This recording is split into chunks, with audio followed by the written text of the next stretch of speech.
السلام علیکم ورحمۃ اللہ وبرکاتہ۔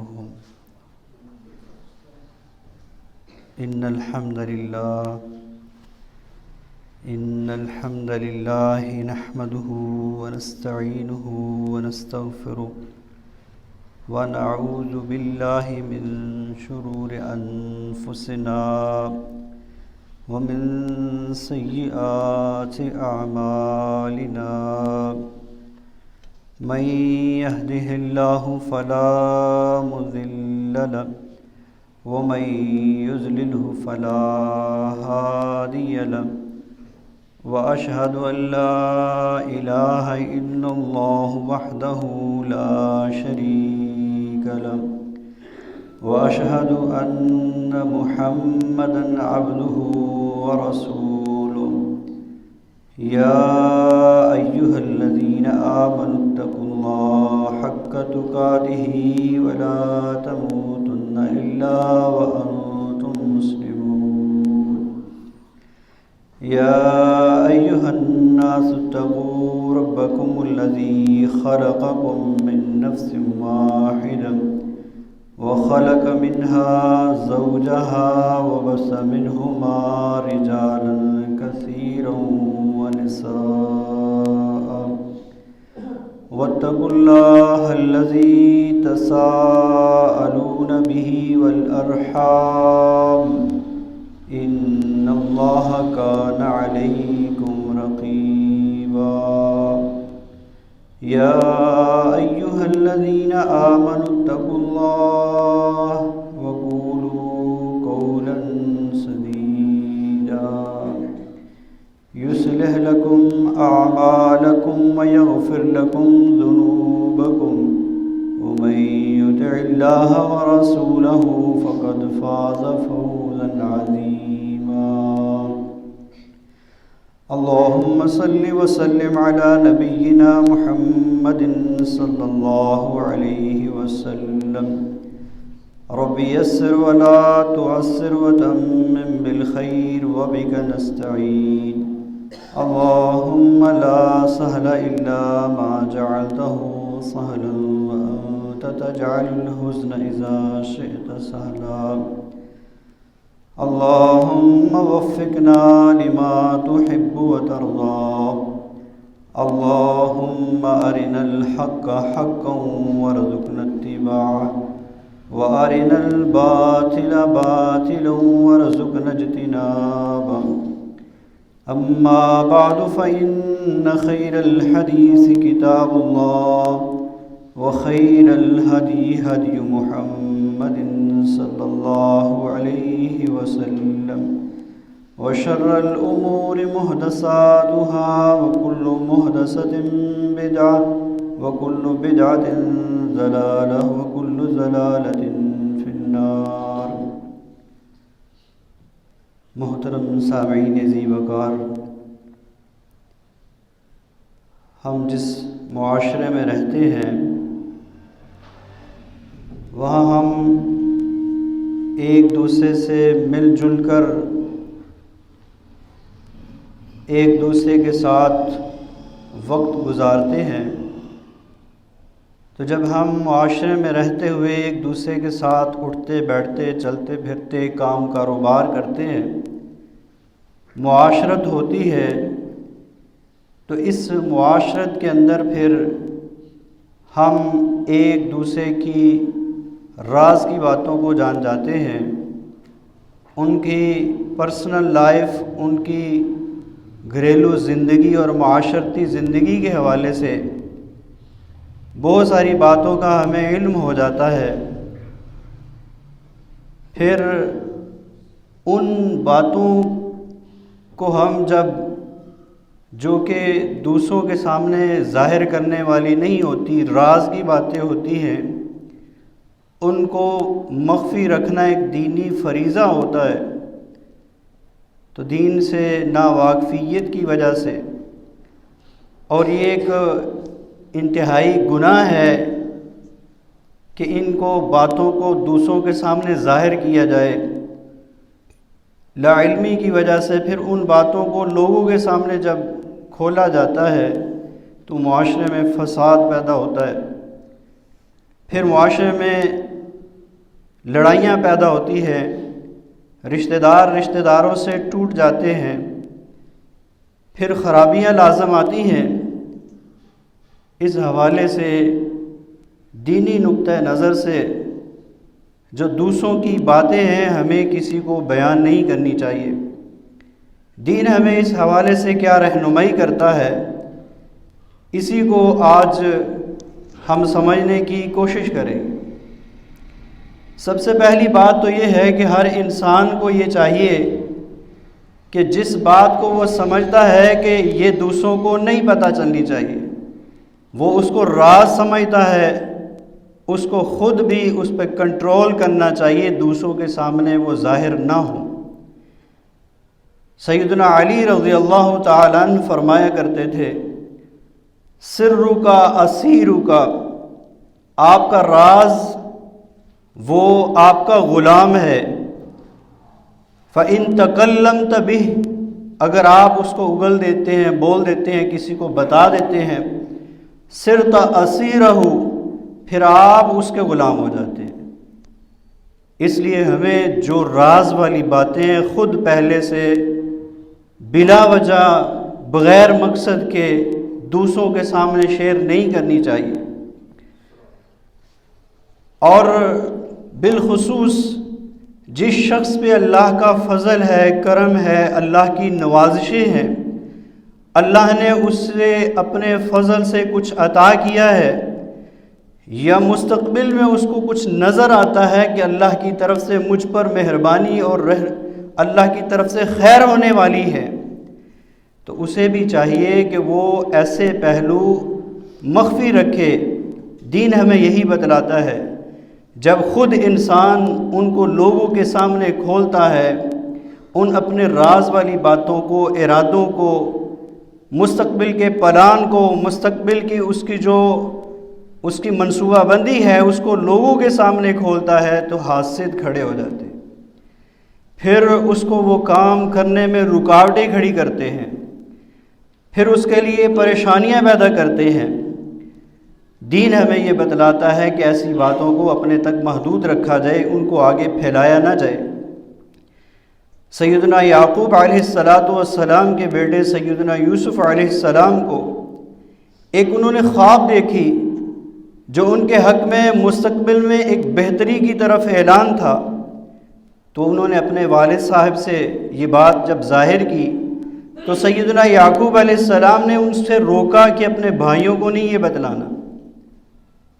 کہیں وہ تمہارے خلاف تدبیریں نہ کرے، تمہیں کوئی نقصان نہ پہنچائیں۔ تو بعض مفسرین کا خیال ہے کہ وہ بچے تھے کہ ان سے یہ رہا نہ گیا، تو یہ بات ان کی خواب یہ نکل گئی، بھائیوں تک پہنچی، اس لیے انہوں نے یہ اگلے منصوبہ بندی کر کے ان کو نقصان پہنچانے کی کوشش کی۔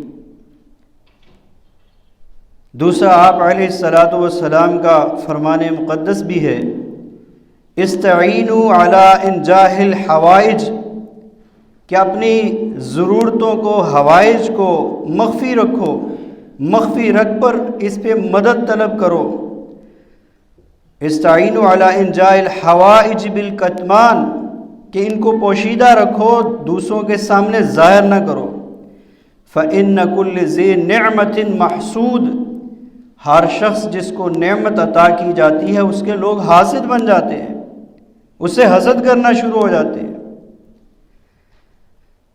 تو عمدن کسی کو بغیر وجہ کے اپنے راز کی باتیں ظاہر نہیں کرنی چاہیے۔ کوئی آپ کاروبار کرنے جا رہے ہیں، کوئی پلاننگ کرنے جا رہے ہیں، کوئی آپ کسی قسم کا ایسا سلسلہ کرنے جا رہے ہیں، تو بلا مقصد جب آپ تشہیر کرتے ہیں تو پھر آپ نہیں جان رہے ہوتے، ہم نہیں جان رہے ہوتے کہ کون کون ہمارا حاسد ہے اور ہمارے لیے رکاوٹیں کھڑی کرے گا۔ تو عمدن کسی کا راز خود سے معلوم بھی کرنے کی کوشش نہیں کرنی چاہیے۔ ایسے ہی جاسوسی کرنا، ٹو لگانا، کسی کے پیچھے پڑ جانا کہ یہ آج کل کیا کر رہا ہے، کیا کرنے جا رہا ہے، اور خفیہ طور پر چھپ چھپ کر باتیں سننے کی کوشش کرنا، بلا وجہ کسی کی معلومات حاصل کرنے کی کوشش کرنا، یہ بات غلط ہے، اس سے نقصان ہوتا ہے، اور اس پہ بہت بڑی وعید آپ علیہ الصلاۃ والسلام نے بتلائی ہے کہ من استمع الی حدیث قوم وہم لہ کارہون، کوئی شخص خفیہ طور پر کسی کی باتوں کو سننے کی کوشش کرتا ہے جبکہ وہ اس کو سنانا نہیں چاہتے، وہ ناپسند کرتے ہیں کہ کوئی ان کی بات کو سنے، او یفرون منہ، یا وہ اس سے دور رہتے ہیں، دور ہو کر باتیں کرنے کی کوشش کرتے ہیں، تو یہ چھپ چھپ کر سننے کی جب کوشش کر رہا ہوتا ہے تو آپ علیہ السلام فرماتے ہیں صب فی اذنہ آنق یوم القیامہ، اس کے کانوں میں سیسا جو دھات ہے وہ پگھلا کر کانوں میں ڈالی جائے گی قیامت والے دن۔ یہ اتنا بڑا گناہ ہے کہ جو آپ سے دور رہ کر مخفی بات کر رہے ہیں ان کو سننے کی کوشش کرنا، ان کے عیوب کو، ان کی پرسنل باتوں کو معلوم کرنے کی کوشش کرنا، اس سے اتنی بڑی سزا ہوگی۔ دوسروں کی عیبوں پر ہمیں پردہ پوشی کا حکم دیا گیا ہے کہ ہمارے سامنے کسی کا کوئی عیب آ جاتا ہے، کوئی مسٹیک آ جاتی ہے، کوئی خطا آ جاتی ہے، غلطی لغزش انسان ہونے کے ناطے اس سے ہو گئی ہے، تو دین ہمیں بتلاتا ہے کہ ہمیں چاہیے کہ اس پر پردہ پوشی کریں۔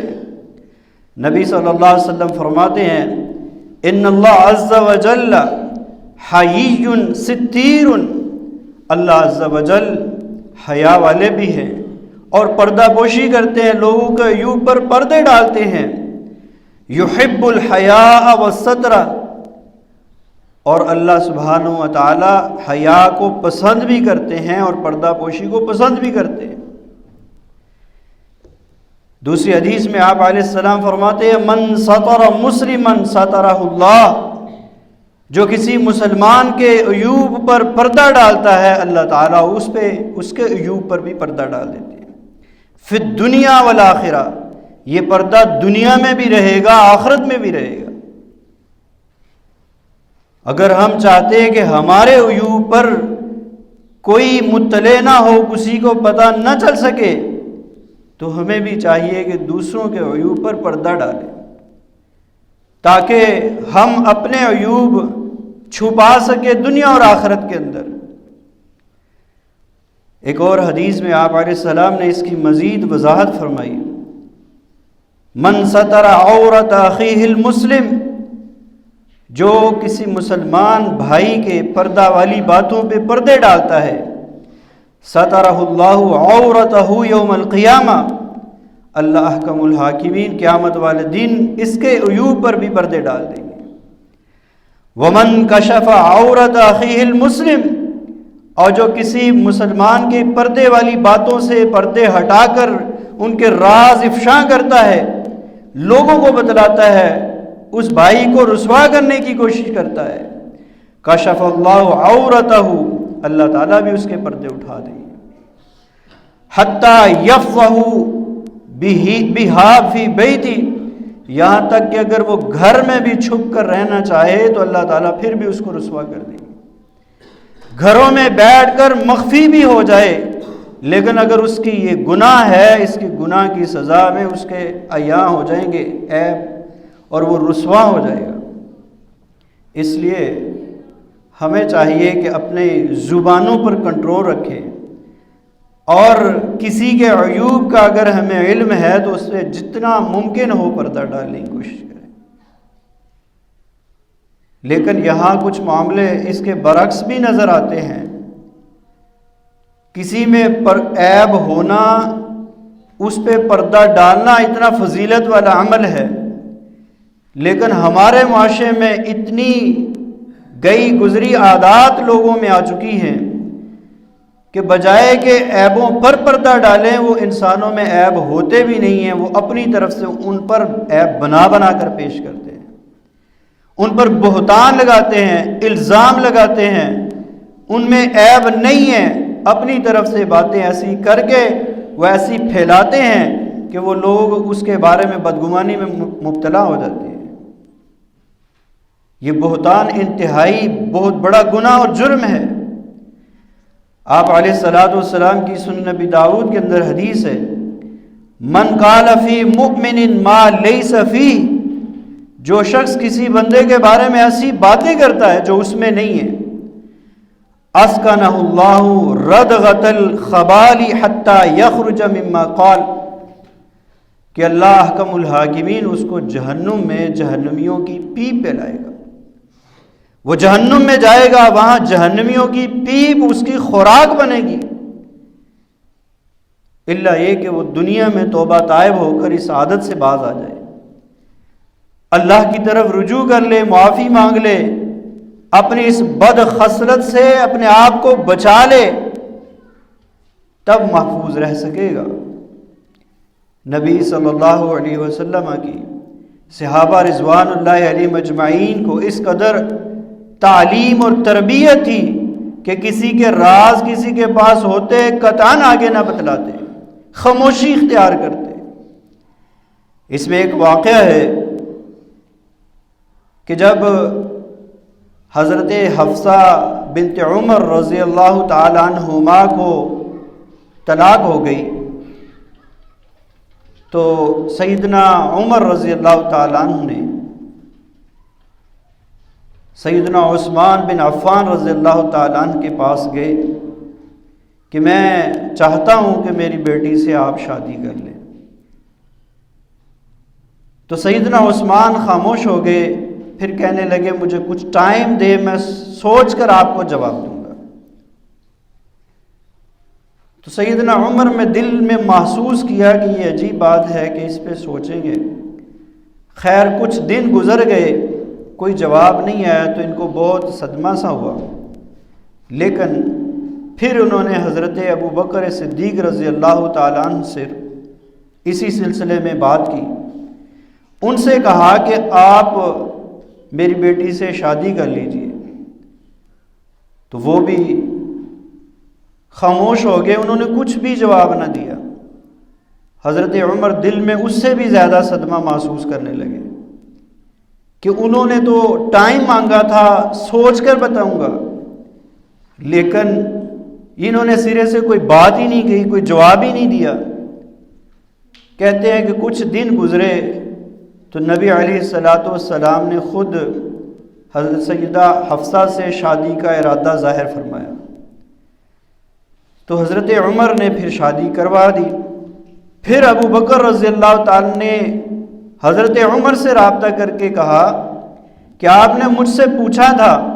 میں خاموش ہو گیا، آپ کو ضرور یہ چیز ناگوار گزری ہوگی اور آپ کو شاید اس پہ کچھ صدمہ بھی پہنچا ہوگا، لیکن بات دراصل یہ تھی کہ میرے سامنے نبی علیہ الصلوۃ والسلام نے اس ارادے کا اظہار فرمایا تھا، تو میں نہیں چاہتا تھا کہ میں آپ کا یہ راز آپ کے سامنے رکھوں، تو میں نے خاموشی اس لیے اختیار کی تھی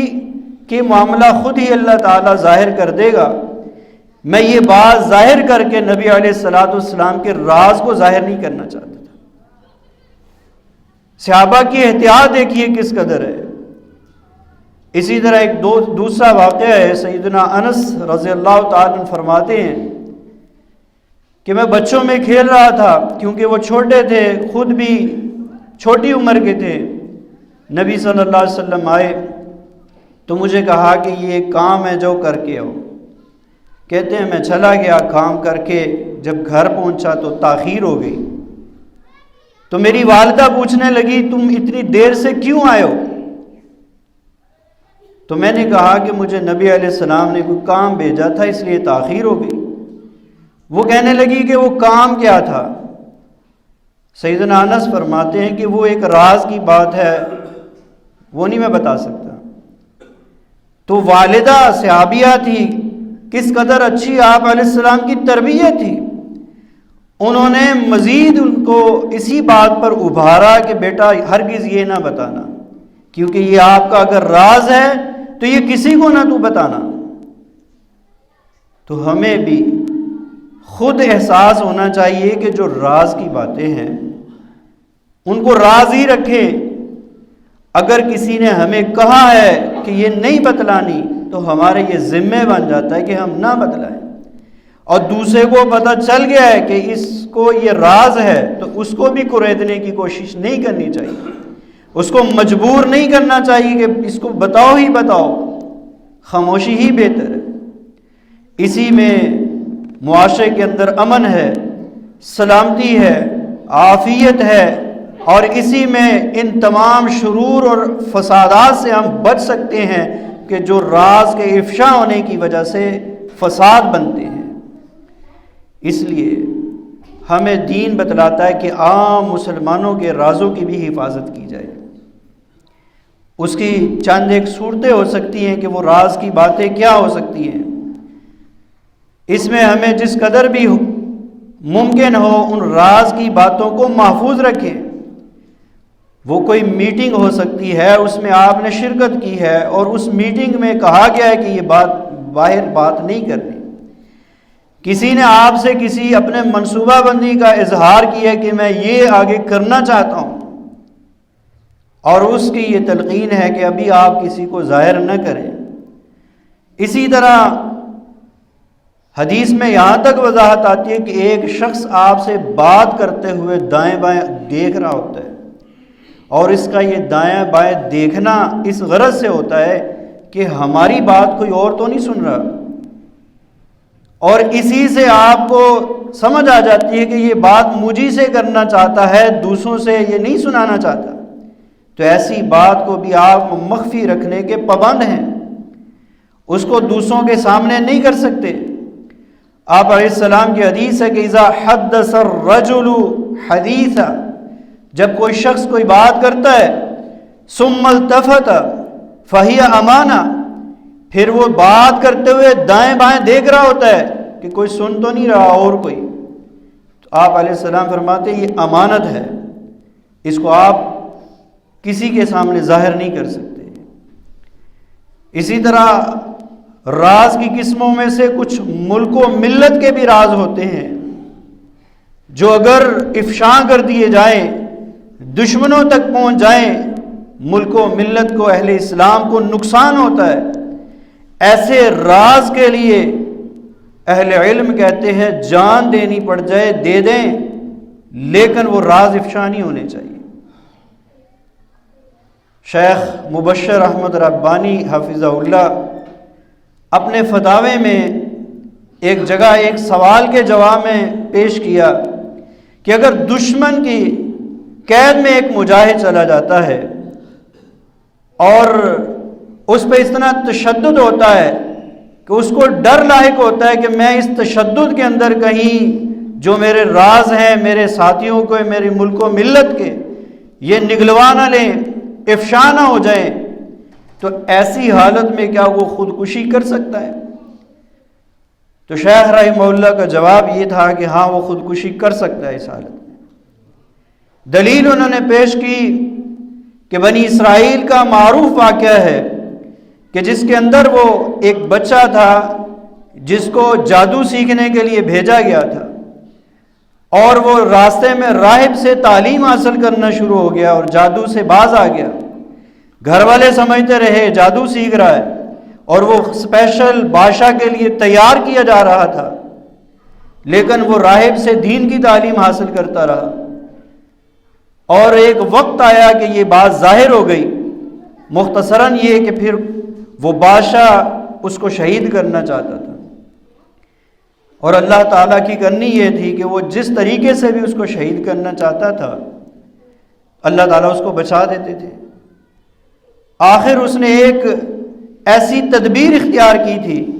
کہ جس سے لوگوں تک دین کی، اللہ کی بات پہنچنے والی تھی، کیونکہ بادشاہ ظالم تھا، اپنی عبادت اور پرستش کراتا تھا اور دوسرے لوگوں کو بھی اپنا محکوم بنا رکھا تھا۔ تو اس نے خود تدبیر بتلائی کہ مجھے مارنا ہے تو اللہ کا نام لے کر مجھ پہ تیر چلاؤ اور سب لوگوں کو جمع کرو۔ جب سب لوگوں کو جمع کر کے اللہ کا نام لے کر تیر چلایا تو وہ شہید ہو گیا۔ اب اس کا فائدہ کیا ہوا؟ وہ احباب جو دیکھ رہے تھے وہ سب اس بادشاہ کی پرستش و عبادت کو چھوڑ کر وہ اللہ والے بن گئے، دین پر آ گئے۔ اب یہاں سے ان کا استدلال یہ تھا کہ اگر ملک و ملت کا فائدہ ہو، اسلام کا فائدہ ہو، تو اپنی جان کی قربانی دینے سے دوسروں کا دفاع ممکن ہو تو اپنی جان بھی دے دی جائے، راز افشا نہ کیا جائے۔ اس لیے ہمیں کچھ راز ہماری ازدواجی زندگی کے ہوتے ہیں، میاں بیوی کے ہوتے ہیں، خلوت کے ہوتے ہیں، ان راز کو بھی افشا کرنے سے دین سختی سے منع کرتا ہے۔ اور بہت سارے نادان نوجوان نئی نئی شادیاں ہوتی ہیں، وہ تمام ازدواجی زندگی کی پرسنل باتیں لوگوں تک شیئر کرتے ہیں۔ انتہائی جرم ہے، وعید ہے اس پہ، یہ غلط کام ہے۔ سننے والے بھی مجرم ہوتے ہیں، سنانے والا بھی گنہگار ہوتا ہے۔ آپ علیہ الصلوۃ والسلام کی حدیث ہے، ان من اشر الناس عند اللہ، اللہ کے ہاں سب سے برے لوگوں میں سے وہ شخص بھی ہے قیامت والے دن جو شادی کرتا ہے، بیوی کے پاس خلوت میں جاتا ہے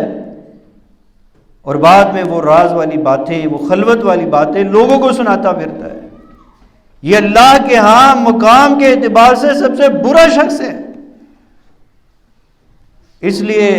ان رازوں پر بھی خصوصی توجہ دی جائے، یہ کسی کو سنانے کے لیے نہیں ہوتے۔ اسی طرح کچھ انسان کی اپنی زندگی کے ساتھ معاملات ہوتے ہیں کہ انسان نسیان سے ہے، بھول چوک کر گناہ ہو جاتے ہیں۔ تنہائی اور خلوت میں کیے ہوئے گناہ جب وہ خود لوگوں کے سامنے ظاہر کرتا ہے، نبی علیہ الصلوۃ والسلام کی صحیح بخاری کی حدیث کے مطابق ایسے شخص کی معافی نہیں ہے۔ آج سوشل میڈیا اور الیکٹرانک میڈیا کی وجہ سے یہ خباثت اور یہ گناہ اتنا عام ہو چکا ہے، لوگ اس کو گناہ سمجھتے ہی نہیں ہیں۔ بری مجالس منعقد کرتے ہیں، حرام کاریاں اور اللہ کی نافرمانی اور بغاوت والے کام کرتے ہیں۔ اللہ حکم الحاکمین ان کے جرائم پر پردے ڈالتا ہے، لیکن وہ خود ان کو عیاں کرتے ہیں، پردے ہٹاتے ہیں، وہ تصویریں ویڈیو بنا کر سوشل میڈیا پر پھینکتے ہیں۔ ان گنت لاتعداد لوگوں تک وہ چیزیں جب پھیل جاتی ہیں، ان کے کنٹرول اور بس سے باہر ہو جاتی ہیں کہ ان کو اب راز رکھ سکیں، چھپا سکیں۔ خود بھی ذلیل ہوتے ہیں اور جن کے ساتھ وہ منہ کالے کر چکے ہوتے ہیں ان کو بھی برباد کر کے رکھ دیتے ہیں۔ نبی علیہ السلام کی حدیث ہے صحیح البخاری کے اندر، کل امتی معافن الا المجاہرین، اللہ تعالیٰ میری امت کے ہر شخص کو معاف کر دے گا سوائے مجاہر لوگوں کے۔ وضاحت پوچھی گئی مجاہر کون ہیں؟ آپ نے فرمایا مجاہر، مجاہرہ یہ چیز ہے کہ ایک چھپ کر گناہ کیا جائے، کوئی نہیں جانتا اس نے یہ گناہ کیا ہے، پھر اللہ تعالیٰ اس کے اس عیب پر پردہ ڈال دیتا ہے، لیکن یہ بدبخت خود اپنے اس پردے کو ہٹا کر خود لوگوں کو بتلاتا ہے، اپنے گناہ کو فخری انداز سے پیش کرتا ہے، لوگوں کو اپنی اس معصیت سے مطلع کرتا ہے کہ میں نے جوا کھیلا، میں نے سود لیا، میں نے فلاں سے ایسے فراڈ کیا، میں نے بدکاری کی، منہ کالا کیا، ایسے ایسے جرائم، میں نے شراب نوشی کی، اور یہ چیزیں پھر فخری انداز سے پیش کرتا ہے۔ آج اتنی جہالت ہو چکی۔ کل اتفاق سے میرے ساتھ ہی دو نوجوان بیٹھے ہوئے تھے، لاہور تک کے سفر میں، اللہ کی پناہ ڈر لگتا تھا کہیں ان کی اس گفتگو سے کوئی عذاب ہی نہ آ جائے۔ وہ کم بخت سابقہ ماضی کے گن گن کر ایسے جرائم ایک دوسرے کو سنا رہے تھے، اور اس چیز کا کوئی حیا نہیں کرتے کہ رب نے ہمارے ان عیوب پر اگر پردہ ڈالا ہے تو ہم بھی پردے میں ہی رکھیں۔ پردے میں رکھنے سے ممکن ہے اللہ توبہ کی توفیق دیتا ہے، توبہ کر لیتا ہے، اللہ تعالیٰ آخرت میں بھی پردہ ڈال کے معاف کر دے۔ پردے میں رکھنے سے ممکن ہے کہ بعد والے استغفار سے، لوگوں کے جنازہ پڑھنے سے، لوگوں کی اس کے لیے بخشش کی دعا مانگنے سے اللہ تعالیٰ معاف کر دے، لیکن جب خود مجاہر بنتے ہیں، گویا کہ وہ اس حد تک باغی بنتے ہیں کہ وہ رب کو چیلنج کر رہے ہوتے ہیں کہ ربا تو نے تو ہمارے گناہوں پر پردے ڈالے تھے، تو عافیت اور رحمت چاہتا ہے، لیکن ہم نہیں چاہتے یہ چیزیں، خود بتاتے ہیں، اور اس کا نقصان پھر خود اللہ کے عذاب کے مستحق بن جاتے ہیں۔ پھر ایسے لوگوں کے لیے نبی علیہ السلام فرما رہے ہیں معافی نہیں ہے۔ تو سوشل میڈیا کے استعمال کرنے والے خود اس پر احتیاط برتیں، گناہوں سے بچیں، ہو جاتے ہیں تو خود اس پر کنٹرول کریں، یہ پھیلانے والی چیز نہیں، یہ اپنے آپ کو عذاب میں مبتلا کرنے والی چیز ہے، لوگوں کو آگاہ کرنا اور بتلانا۔ اسی لیے ظاہراً نمایاں طور پر لوگوں کے سامنے گناہ کرنے سے زیادہ گناہ ہوتا ہے، کیونکہ مخفی گناہ ہونے سے تشہیر گناہ نہیں ہوتی، اور معاشرے کے اندر لوگ ایسے گناہ کو گناہ سمجھ کے ڈرتے رہتے ہیں، لیکن جب ظاہراً گناہ ہونا شروع ہو جائیں، لوگ گناہ دیکھ دیکھ کر ایسے گناہوں کے رسیا ہوتے ہیں، پھر ان کو گناہ کا خوف ختم ہو جاتا ہے۔ خوف ختم ہونے سے پھر بے حیائی، فحاشی اور عریانی کا سیلاب زمانے بھر میں آتا ہے، اس کے پھر برے نتائج ہوتے ہیں۔ اس لیے جو خطائیں ہو گئی ان سے معافی مانگیں، ان پہ پردہ پڑا ہوا ہے تو پردے کو پردہ ہی رہنے دیں، خود کسی کے سامنے اظہار نہ کریں۔ یہ اظہار کرنا جلیل القدر تمام ائمہ کے ہاں اکثر کے فتاوے یہی ہیں کہ یہ حرام ہے، یہ گناہ کبیرہ ہے، بغیر توبہ سے اس کی معافی نہیں ہے۔ یہ